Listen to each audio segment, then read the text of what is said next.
Hello everyone and welcome to my channel. My name is Crown and today we are going to have some more stories that I hope that you will enjoy. But before we start, it would be so much appreciated if you would subscribe to the channel, like the video if you enjoyed it, and maybe leave a comment down below. These simple clicks would mean a lot to the future of this channel and really reward the effort that I put in every day. And now, without further ado, let's go! First story. Try to extort, harass and ruin me? I'll make sure you're rightfully convicted for disability fraud. I live in an illegal rental in a place you'd call a landlord's market. There was a housing shortage, and although I had a great job, no credit problems, no background issues, it was impossible to rent somewhere affordable because of my dog. I eventually found a great place, but it came with a naughty landlord. She lived on the property. I am not a choosing beggar, however, so I take it. For 12 months I endured the landlord's violation of my rights, taking deposits she should not have, micromanaging my personal life and my guests, and it's pretty awful. She's always high on painkillers with tiny pin needle pupils, telling people weird stuff and trapping me in conversation I'd rather not hear. Faced with homelessness, I take the trampling of my rights and privacy. She made me miserable. After a year I had enough. She crossed the line when she had my boyfriend removed by the police when I was at work one day. He had been staying less than 48 hours, and I was gone for 2 weeks at home and had arrived back to my rental 48 hours before this. No one was in my rental while I was gone. On top of tossing my boyfriend out, she delivered the bill for his rent and utilities for staying the past 2 weeks that I was gone. No one was in my house. She already bullied me. I guess she thought she could extort me. She created fake court paperwork to intimidate me. The bills I receive from her are insane. They are not the writings of a lucid man. She gets all sorts of details wrong and makes personal statements that are inappropriate. The place was empty and I was gone, but she wrote a bill and insisted I pay for his tenancy. And this is when crap hit the fan. I finally stand my ground. Extortion is the limit. Everything is falsified. I think it was a Vicodin talking and making her brave. As an aside, that will be super relevant later. Her employer had an open fraud case against her. She told me early in my tenancy because she dared him to come after her. Perhaps she should not have dared so hard. After the fake tenancy debacle, things get real. I take off work to read up on my rights and protect my dog/stuff. She starts harassing me. Specifically, she did these things over the course of a few days. Called from a blocked number and asked for a call girl. Called my work as a new landlord seeking a reference and told him I was partying. Why I wasn't at work. Came into my yard at 11 at night, stomped up on my Porsche to scare me. Then walked out of the yard saying it was a free country when asked what the hell she was doing. Called a humane society and told them I had a vicious dog on the loose who attacked her dog. Called the police and sent them to my job. I work with kids, claiming she found drugs in my house. Needless to say, I was pretty freaked out by all of these things. I got a temporary restraining order against her. She couldn't keep trying to ruin my career and get my dog euthanized and attempting to intimidate me. It was good for 3 years. I was happy I won in court and it was a great move for my safety and empowerment. However, when I did move, about 10 days after her extortion, she falsified documents, kept my deposit, and I was forced to go back to court to get my money. Again, I won. And although it took a lot of time and energy, eventually it was garnished from her account. I not only got out of my lease rightfully, but took my deposit money back against her will, and I had a restraining order for 3 years, and she did not know my new address. I was thrilled. The torment she put me through was unbelievable. So let's cut to the revenge. Remember that fraud case she boasted about? Well, it came back to bite her. Landlord boldly did construction, high as a kite on Vicodin, while collecting disability because she was wheelchair bound. See the issue here? She played the system to get into paid early retirement, ate pills all day, increased her property value by building up her space, and collected money from illegal rentals. 4 months before I moved out, she was doing construction, and I had a strange feeling I should document her fraud. I knew she could turn on me at any point. And well, I'm sure glad I had the foresight to do so. She had gone to work the first day of her contract, and falling out of a wheelchair on a ramp that was not up to code.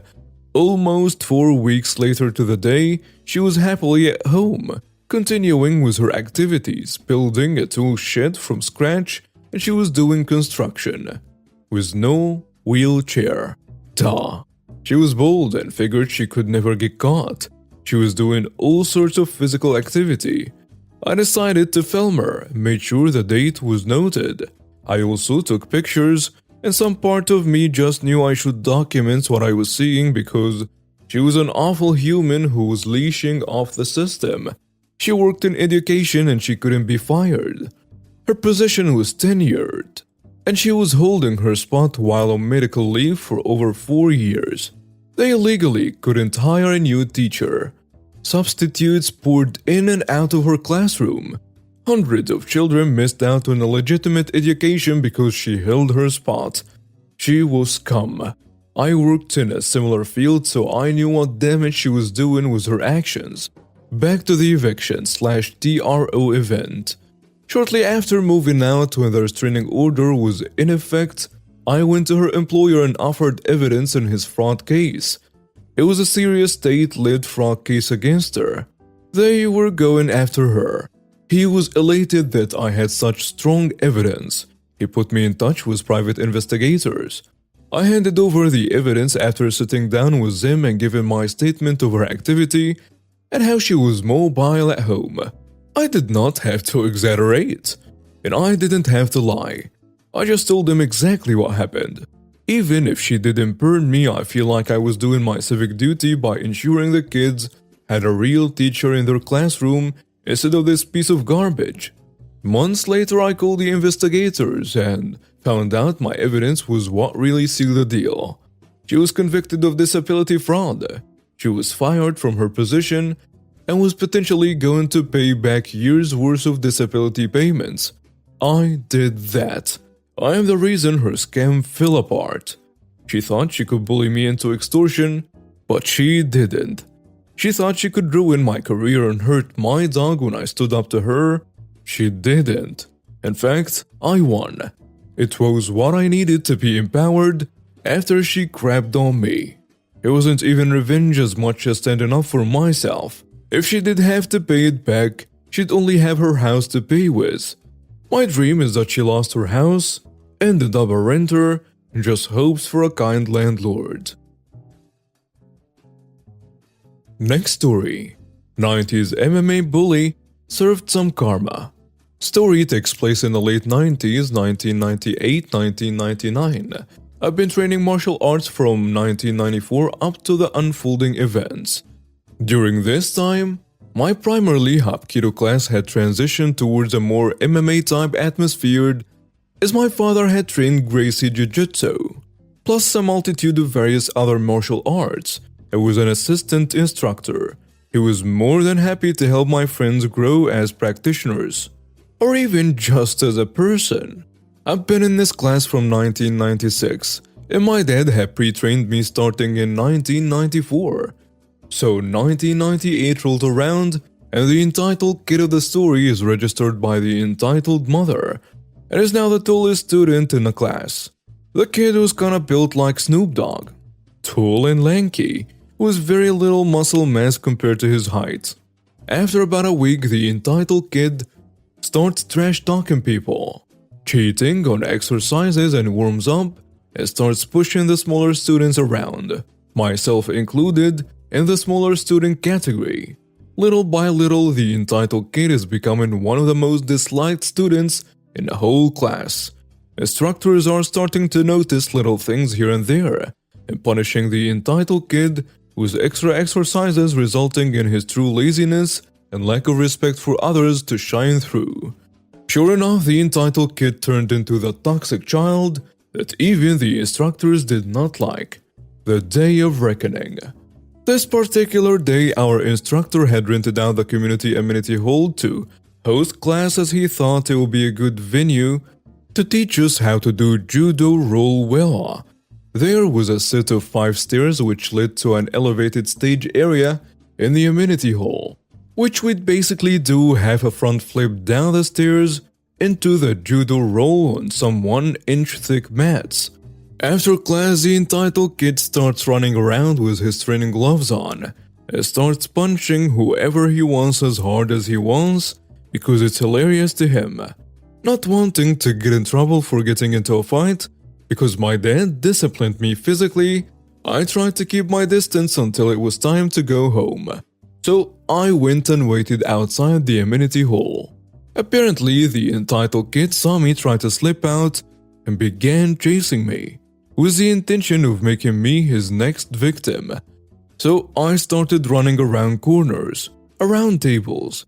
I got to an aisle of planters where I realized I wasn't going to outrun him, and he wasn't going to stop.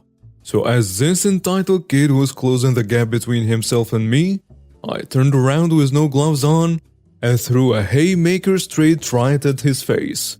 Probably out of sheer luck, the punch landed on his nose and he fell to the ground immediately, bleeding profusely. I started to yell/cry because my emotions were running on maximum, saying something along the lines of, "I'm tired of being picked on." Watching him get away with it, picking on my friends, and him being a jerk all the time. One of my instructors heard the commotion, came to investigate, and saw me standing there with my fists balled up, looking ready to fight, with the entitled kid starting to get up, hand covering his face, dripping blood. The instructor ran over to us and escorted us to the main hall, where my dad and the entitled mother were. The entitled mother screamed when she saw the entitled kid's blood-covered face, threatening to sue whoever had hurt her baby. The instructors began tending to the entitled kid, and my dad pulled me aside to ask for my side of the story. I told him the entitled kid was going around with his sparring gloves on, punching people as hard as he wanted. Then I tried to run away, but he was too fast, and I didn't want to get punched or beat up, so I punched him first. One thing my dad always made sure to tell me since I was little was that I'm nobody's punching bag, and if he ever finds out I'm fighting for the wrong reason, he and I were going to spar, which terrified me. He stared at me for 5 to 10 seconds, probably looking for any trace of me lying. And after I finished recapping what happened, he told me to go sit on a chair next to the wall of the amenity hall.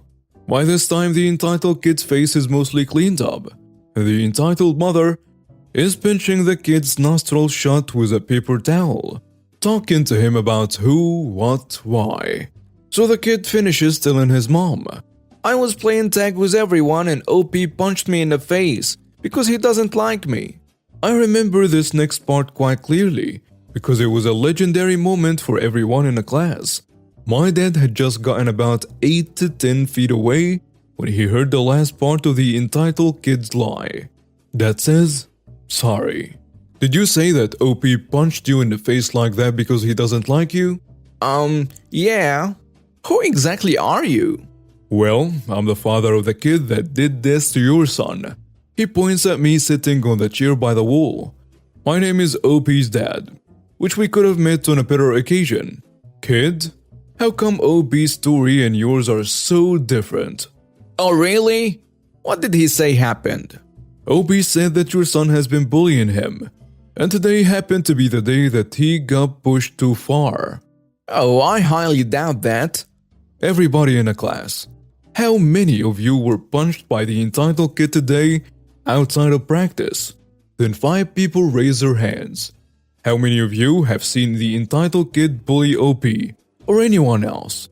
9+ people raise their hands. How many of you were playing tag with the entitled kid today?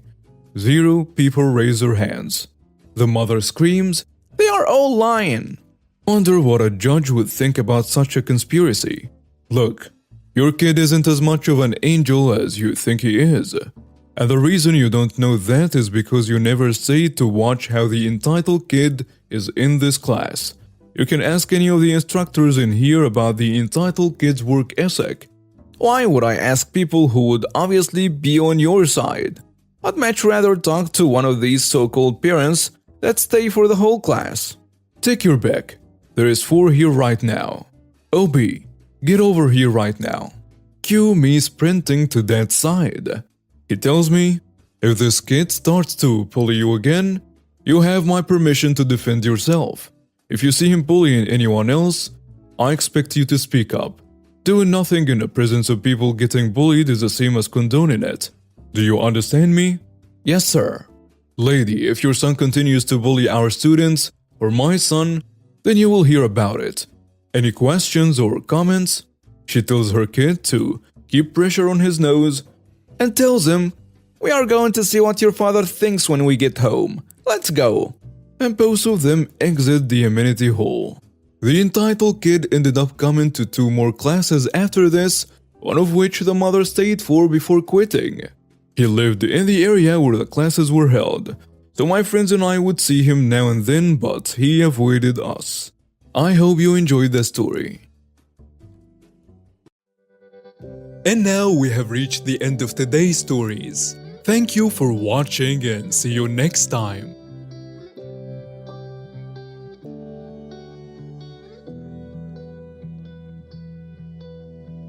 Hola, suscríbete a Historias Vitales para no perderte nuevas historias. Mi esposa había estado trabajando en su proyecto especial durante 4 meses ahora. No era su proyecto personal, pero ella era la persona principal y responsable de su éxito. El proyecto estaba diseñado para salvar a su empresa, Bixler Enterprises. Los últimos 4 meses habían sido difíciles porque se vio obligada a trabajar duro. Era importante tanto para ella como para la empresa.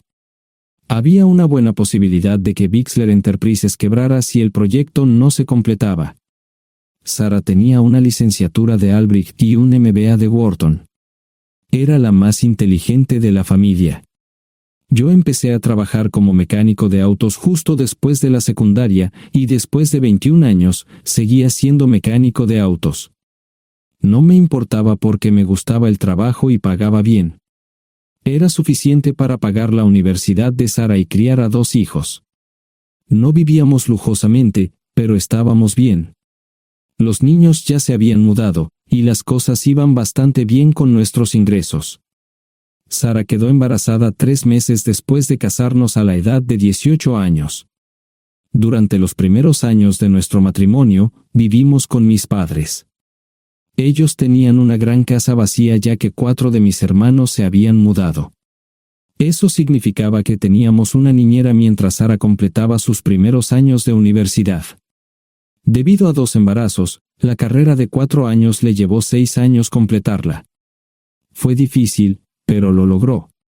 Siempre tuve trabajo y nunca me faltó trabajo extra si lo necesitaba. Después de que Sara se graduó de Wharton, alquilamos nuestro propio lugar. Tuvo ofertas de trabajo de varias empresas grandes, pero todas requerían que nos mudáramos. A mí no me importaba, pero Sara quería quedarse cerca de casa. Por eso decidió trabajar en Bixler Enterprises.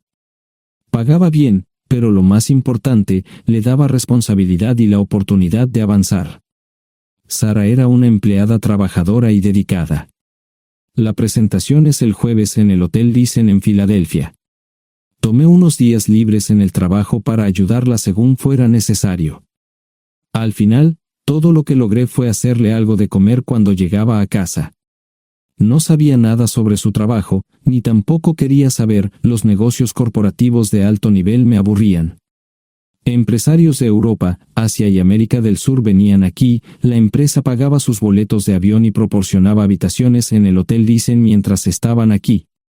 Era caro como el infierno, y por algunas cosas que Sara había dicho, la empresa estaba sobreestimando sus finanzas. Su presentación era importante para ella, para la empresa y para más de 200 empleados. Hasta el martes por la noche, todo iba bien.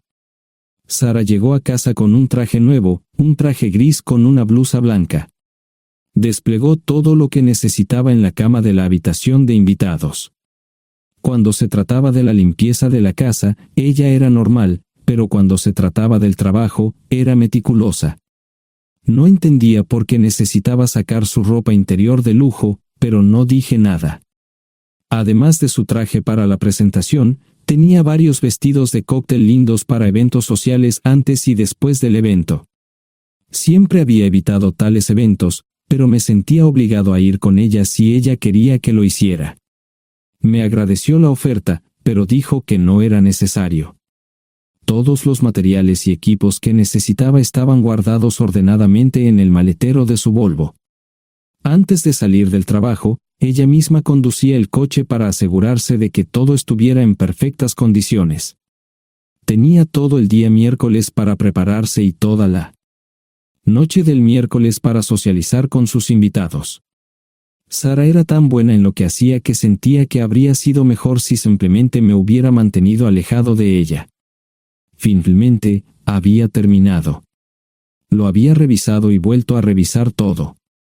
Todo lo que necesitaba ahora era una ducha caliente y una buena noche de sueño. Supongo que mi error fue que empecé a revisar sus cosas después de que Sara comenzara a ducharse. Pensé que estaba ayudando, pero resultó ser lo contrario. Estaba moviendo cosas en la cama cuando un pequeño sobre blanco cayó del bolsillo lateral de su bolso de maquillaje.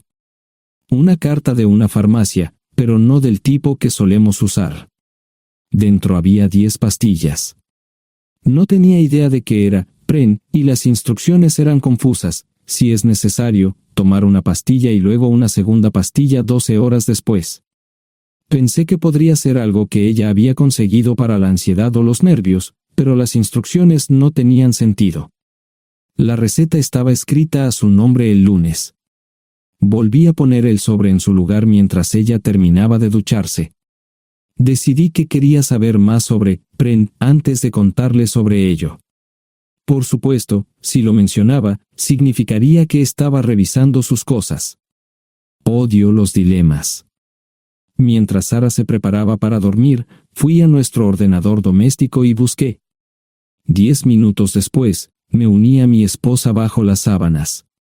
Pasé toda la noche despierto, preguntándome por qué mi esposa había recogido una receta para la píldora del día después, especialmente después de que me hicieran una vasectomía hace 10 años. A la mañana siguiente, me levanté temprano, pero no estaba descansado. Di un largo paseo, esperando que despejara mi mente.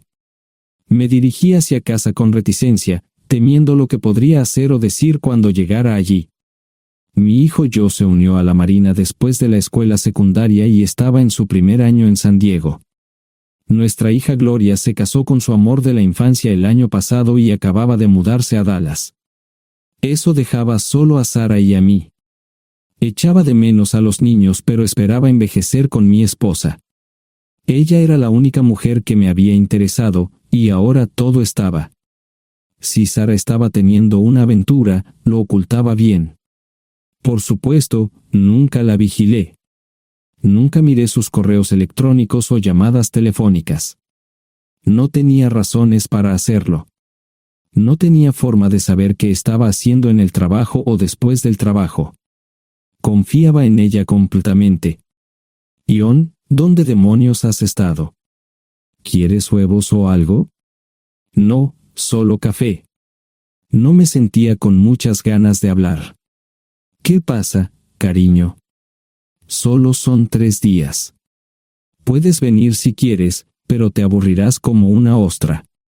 No, realmente no quiero ir, pero odio dejarte sola.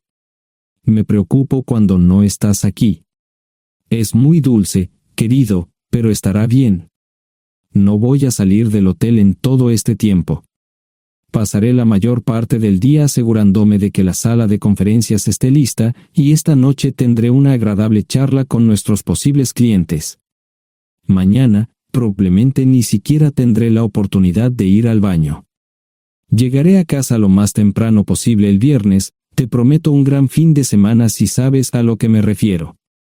Todo eso suena bien, pero no puedes culparme por preocuparme. Soy un mecánico de autos, y tengo una esposa hermosa y exitosa. A veces tengo la sensación de que estás menos interesada en mejorar nuestra situación familiar que en avanzar en tu carrera. Detente, maldita sea, Ion. Siempre he respetado lo que haces para ganarte la vida y nunca he insinuado lo contrario. Criaste a 2 grandes niños y me pusiste a través de la universidad. Eres un gran esposo, un gran padre y un buen proveedor, y nunca olvides eso. Terminé mi café mientras ella recogía la mesa. ¿Quieres que te llame? No, no es una buena idea. Tendré el móvil apagado, y voy a apagar el teléfono de la habitación por la noche para poder dormir. Te llamaré siempre que pueda. La ayudé a cargar el coche, era tan meticulosa con eso como con todo lo demás.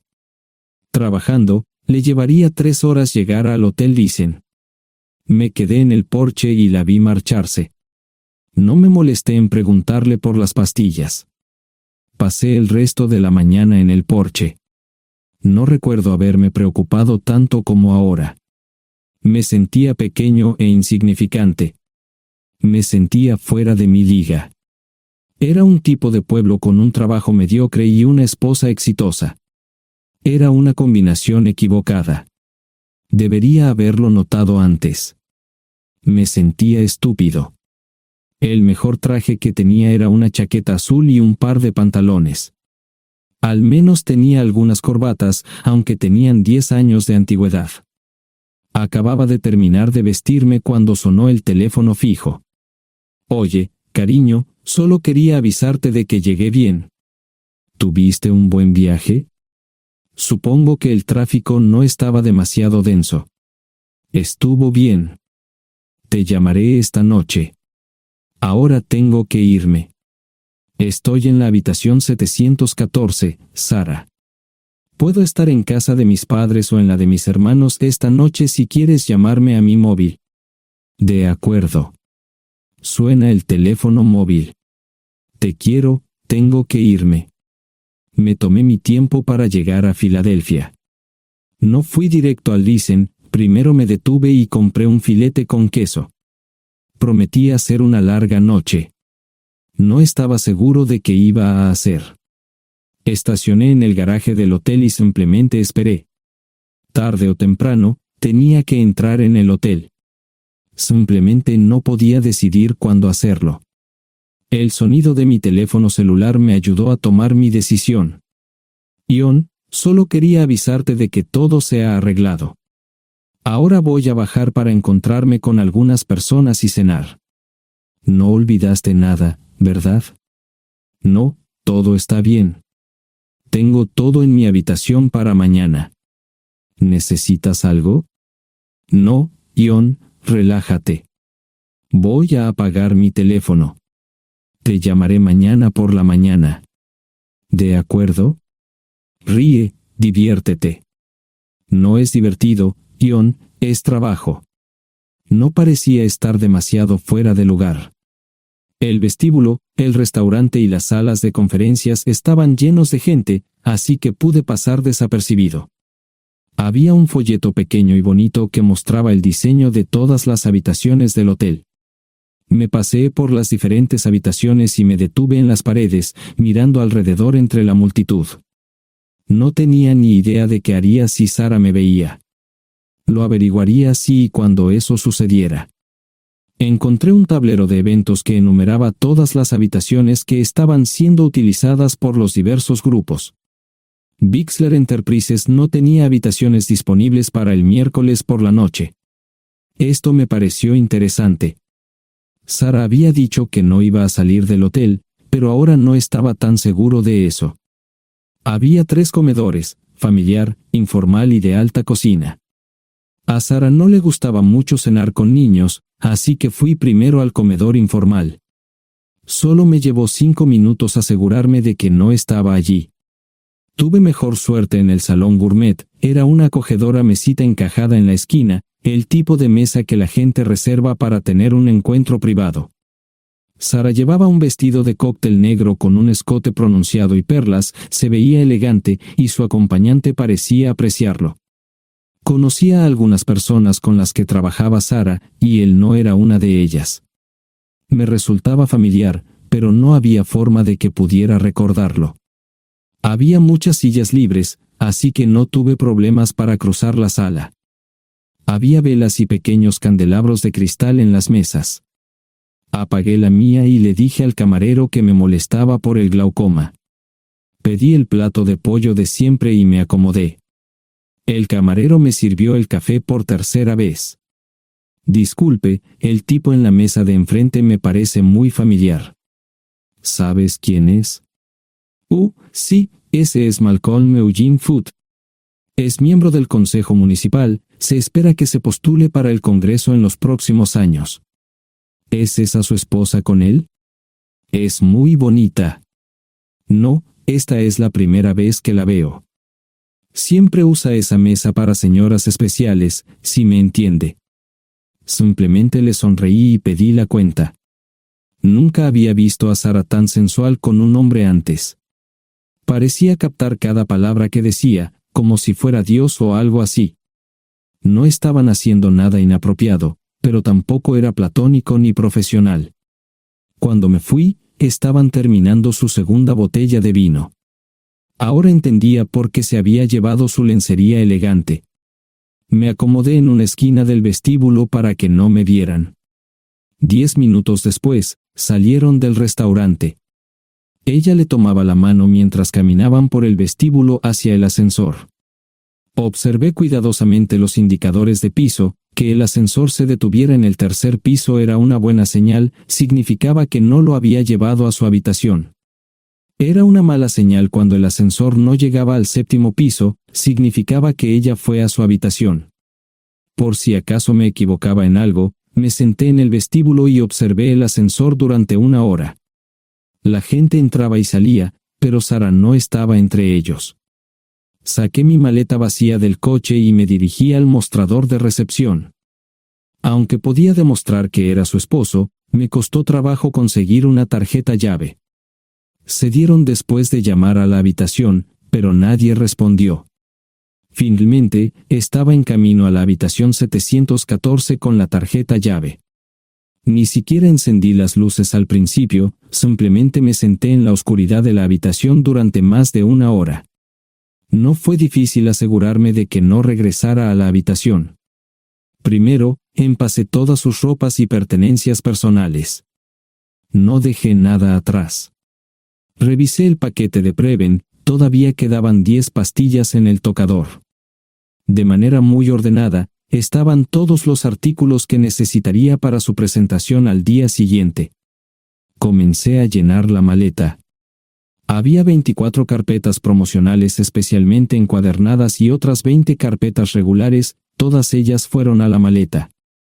Un proyector digital fue lo siguiente, seguido de una computadora portátil. Tomé su bolso y su celular, que había dejado en la habitación. Todo lo que tenía consigo era un bolso de mano y probablemente un tubo de lápiz labial. Di una vuelta por la habitación tan cuidadosamente como lo hizo ella para asegurarme de no perder nada.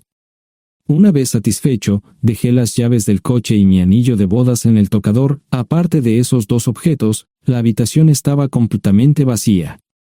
El ascensor se dirigió directamente al estacionamiento, no tuve problemas para llevar 2 maletas, y 20 minutos después, estaba en la autopista rumbo al norte.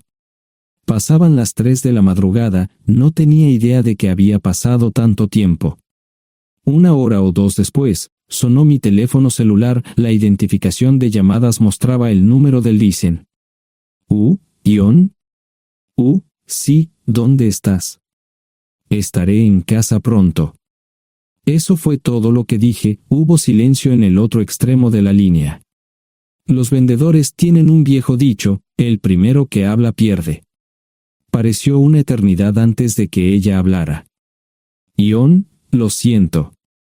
No preguntó nada y simplemente colgó. Apagué mi teléfono, era obvio que había regresado a su habitación. Más tarde ese día, tenía que dar una presentación que salvaría a su empresa y le daría un ascenso. Metí las maletas en el desván del garaje. Sara nunca iba allí y nunca pensó en buscar algo allí. Por supuesto, en este punto, estoy bastante seguro de que no importaba.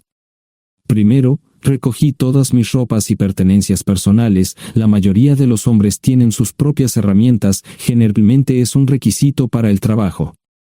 Pasé por la tienda, cargué las mías en el Subaru y recogí mi último cheque de pago.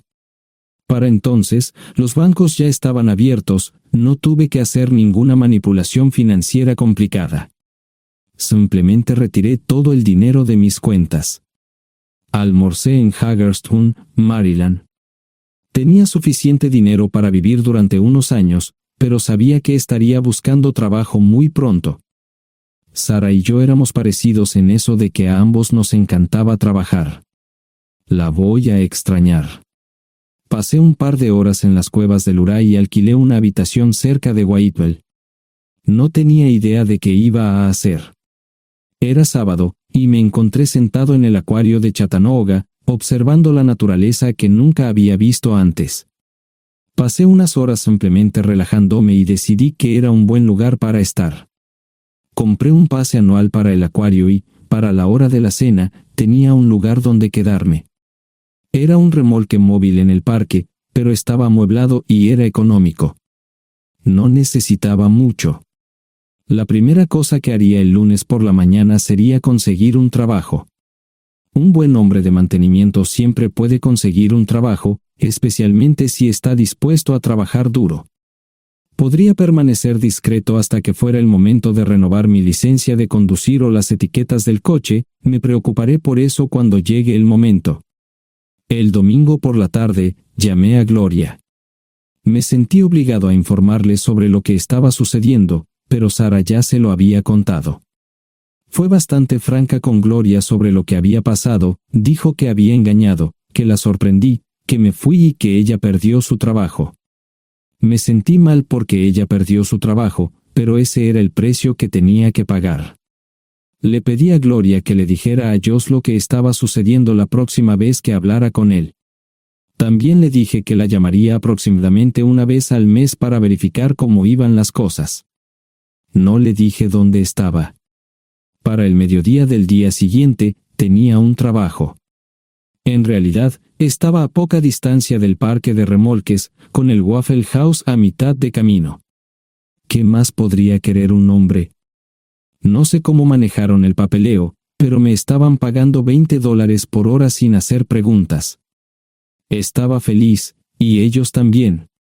Ni siquiera tendría que tocar el dinero que traje conmigo.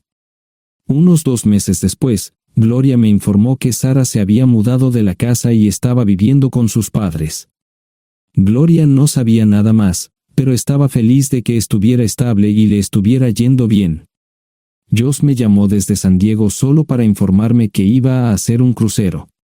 Era técnico en aviónica en un portaaviones. Intentó explicar qué hacía exactamente, pero estaba más allá de mi comprensión. Nunca supe mucho sobre cosas técnicas. Ambos tuvieron cuidado de no decir nada malo sobre su madre. Aprecié eso. Después de eso, todo siguió como siempre. Comencé a hablar con Gloria al menos semanalmente. Josh y yo comenzamos a enviar correos electrónicos regularmente. Gloria hablaba regularmente con Sara, pero decía muy poco sobre lo que estaba haciendo o dónde estaba. Nunca presenté la solicitud de divorcio, y parece que Sara tampoco lo hizo. Tengo una licencia de conducir de Tennessee y las etiquetas en el Subaru. Comencé a frecuentar un bar local un par de veces al mes y tuve encuentros casuales. 2 mujeres se alternaban como mis compañeras nocturnas regulares. No buscaban compromisos, y yo tampoco. Parecía funcionar bien para todos nosotros. La vida era buena. Eso fue hace mucho tiempo, y gradualmente olvidé a Sara. Con el tiempo, el Subaru comenzó a darme problemas. Había olvidado cuánto tiempo había pasado. Tenía más de 200,000 millas. Estaba reflexionando sobre esto con una jarra de cerveza un día cuando me di cuenta de que habían pasado casi 5 años desde que me fui de casa. Mantuve un contacto cercano con ambos hijos. Gloria ya tenía 2 hijos propios en este momento y quería que los visitara.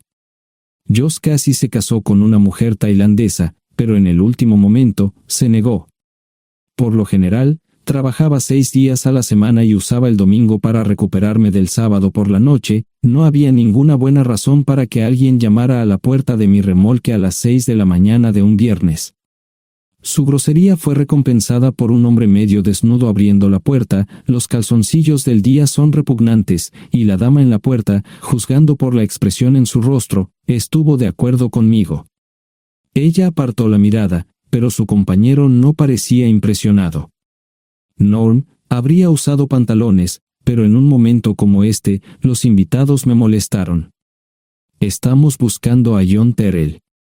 No los conozco. Me llamo David Simmons, y esta es mi esposa Mara. Tenemos un problema y esperamos que nos puedas ayudar. Lo siento mucho, no trabajo a altas horas de la noche. Si necesitan algo relacionado con su auto, tendrán que ir a la tienda. Esto provocó varias miradas en blanco y finalmente una respuesta. No tiene nada que ver con tu trabajo, es más un problema personal. ¿Podemos entrar? El interior del remolque lucía desordenado, rara vez tenía invitados, así que rara vez lo limpiaba. Incluso mis novias insistían en que fuéramos a su lugar. Hagan como en su casa, déjenme ponerme los pantalones enseguida. Al entrar en el dormitorio, dejé la puerta abierta solo para mostrarles lo hospitalario que soy. También me puse una camisa. ¿Les gustaría tomar café? Solo tomará unos 10 minutos. Aparté algunas cosas del sofá para que pudieran sentarse. No hubo respuesta a la pregunta del café. Tenemos una hija adoptiva de 4 años y otra de 2 que necesita un trasplante de médula ósea, y esperamos que nos puedas ayudar. Estamos dispuestos a pagarte si es necesario. ¿Con mi médula ósea? No, queremos usarla y estamos dispuestos a compensarte por cualquier inconveniente. Creo que quieren comprarla. Estaba actuando como un listillo, y de repente me di cuenta de ello. Estas personas eran serias, tenían un problema real y estaban buscando ayuda. Lo siento mucho, no quise interrumpir. Por favor, continúen. Nuestra mejor oportunidad de encontrar un donante es un familiar cercano. Eres nuestra mejor esperanza. Mira esto. No quiero ser un grosero, pero creo que se equivocaron de persona. ¿Cuándo nació su hija? Cumplirá 5 años en julio. Marche Simmons habló por primera vez, y sonó sincera. Odio ser el portador de malas noticias, pero me hice una vasectomía hace 15 años. No hay forma de que pueda ser su padre.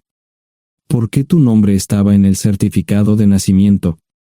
No puedo responder eso, tal vez deberían preguntarle a su madre. Esa afirmación fue recibida con silencio. Sentí pena por estas personas, pero no sabía cómo ayudarles. ¿Cuál es el nombre de la madre?